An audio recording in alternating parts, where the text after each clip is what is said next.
জনতাৰ শিল্পী এগৰাকী গণশিল্পী যিগৰাকীয়ে অন্যায়ৰ বিৰুদ্ধে মাত মাতিছিল অসমীয়া মানুহক কৰা অন্যায়ৰ বিৰুদ্ধে মাত মাতি কেতিয়াও আপোচ নকৰাকৈ সংগীত পৰিৱেশন কৰিছিল কেতিয়াও কাৰো পদলেহন নকৰাকৈ কেতিয়াও কাৰো লগত কম্প্ৰমাইজ বা আপোচ নকৰাকৈ কাম কৰিছিল আৰু সেইকাৰণে তেওঁ পাব লগা প্ৰাপ্য অধিকাৰ তেওঁলোকক চৰকাৰে দিব লগা স্বীকৃতি আজিলৈকে নিদিলে গতিকে আমি চৰকাৰৰ ওপৰত বৰ বেছি আশা কৰিব খোজা নাই মই এটা কথা আজি এই শিল্পী দিৱসৰ মঞ্চৰ পৰা মই অইল ইণ্ডিয়া কৰ্তৃপক্ষ অসমৰ মাটিৰ তলৰ পৰা তেল নিষ্কাশন কৰি অন্যতম ধনী ৰাজহুৱা খণ্ডৰ উদ্যোগ হিচাপে প্ৰতিষ্ঠা কৰা অইল ইণ্ডিয়া লিমিটেডৰ সমগ্ৰ বিষয়ববীয়াসকলক CMDকে ধৰি সকলো ডাইৰেক্টৰক ক'ব খুজিছো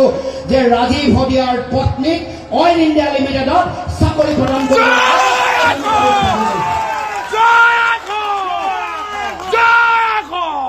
গতিকে এইটো জাতীয় অইল ইণ্ডিয়া লিমিটেডৰ খনন আৰু উৎপাদন হয় গতিকে আমি সকলো ৰাইজৰ হৈ জনতাৰ হৈ গণশিল্পী জনতাৰ শিল্পীগৰাকীক প্ৰতি শ্ৰদ্ধাঞ্জলি জনাই মই আপোনালোকক সকলোকে সন্মুখত ৰাখি এই কথা ক'ব খুজিছো অইল ইণ্ডিয়া লিমিটেডৰ অসমৰ প্ৰতি যিটো জাতীয় দায়বদ্ধতা জনতাৰ শিল্পীৰ প্ৰতি যিটো দায়বদ্ধতা সেইটো পালন কৰি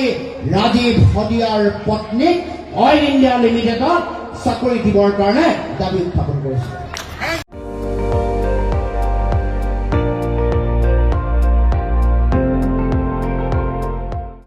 আপুনি চাই আছে ND24